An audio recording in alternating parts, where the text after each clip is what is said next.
La parole est à Monsieur Jean-Michel Clément. Merci, Monsieur le Président. Ma question s'adresse à Monsieur le Premier ministre.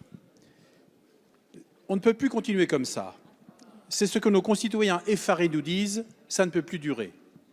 Les commerçants n'en peuvent plus. L'image de la France est piétinée. L'avenue des Champs-Élysées, qui symbolise notre pays, est tous les samedis à feu et à sang. Mais dans quel pays sommes-nous? Depuis 18 semaines, le gouvernement est incapable de faire face à la situation. Et ce n'est pas la fournée de révocations à laquelle nous assistons depuis hier, le préfet de police, le directeur de la sécurité publique et le directeur de cabinet du préfet de police qui vous permettra de dissimuler les vrais responsables. Pas plus que vos explications nous ont convaincus tout à l'heure, le problème est ailleurs. Qui est le vrai responsable? Ce qui est en cause, ce ne sont pas les forces de l'ordre, dont nous saluons le dévouement, le professionnalisme et le sang-froid auquel toute la représentation nationale rend hommage. Mais c'est bien le ministre de l'Intérieur, et plus précisément les instructions données par ce dernier qui sont en cause. En effet, d'après les informations de sources syndicales, il aurait donné des instructions aux forces de l'ordre pour ne pas intervenir face au pillage des commerces à Paris. D'ailleurs, des vidéos montrent que les forces de l'ordre ont laissé faire. Et l'argument de Monsieur le secrétaire d'État à l'Intérieur de dire, hier matin sur les ondes, que si les forces de l'ordre ne sont pas intervenues, c'est parce qu'elles attendaient des renforts. C'est un peu court. Il a ajouté, je cite, « Toute la chaîne du commandement va être examinée jusqu'au plus haut ». C'est bien la moindre des choses lorsqu'on l'on prétend assurer la sécurité des Français. Aussi, ai-je deux questions à vous poser, Monsieur le Premier ministre. Pouvez-vous confirmer à la représentation nationale que des instructions ont été données de ne pas intervenir face au pillage? Et deuxième question, doit-on comprendre que le gouvernement joue dans cette affaire une stratégie de pourrissement? Merci, Monsieur Clément. La parole est à Monsieur Christophe Castaner, ministre de l'Intérieur.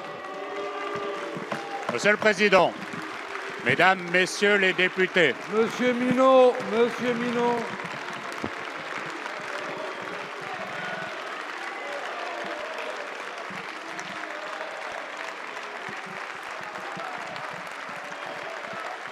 Monsieur le député Clément, Monsieur le député Clément, comment pouvez-vous imaginer une seconde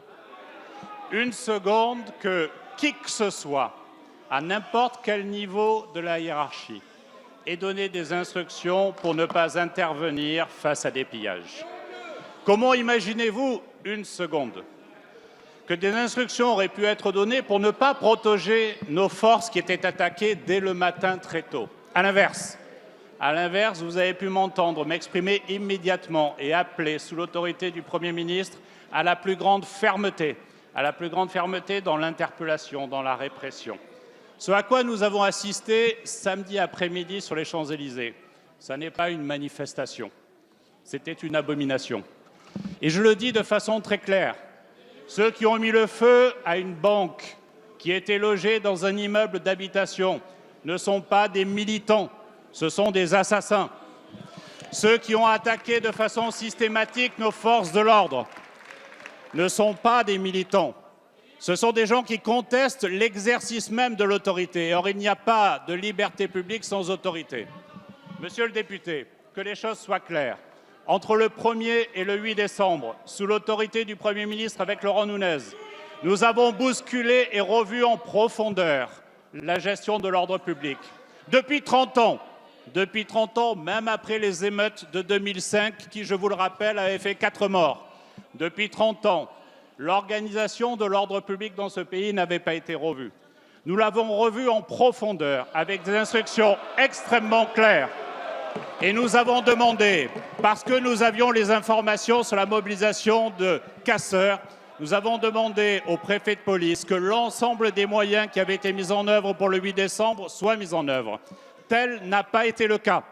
Et aujourd'hui, il est nécessaire, et ce sera le cas, de revoir en profondeur la chaîne de management pour qu'en aucun cas, les instructions qui avaient été données d'intervenir de façon plus rapide et systématique puissent être remises en cause. Tel ne sera pas le cas samedi prochain. Monsieur le ministre.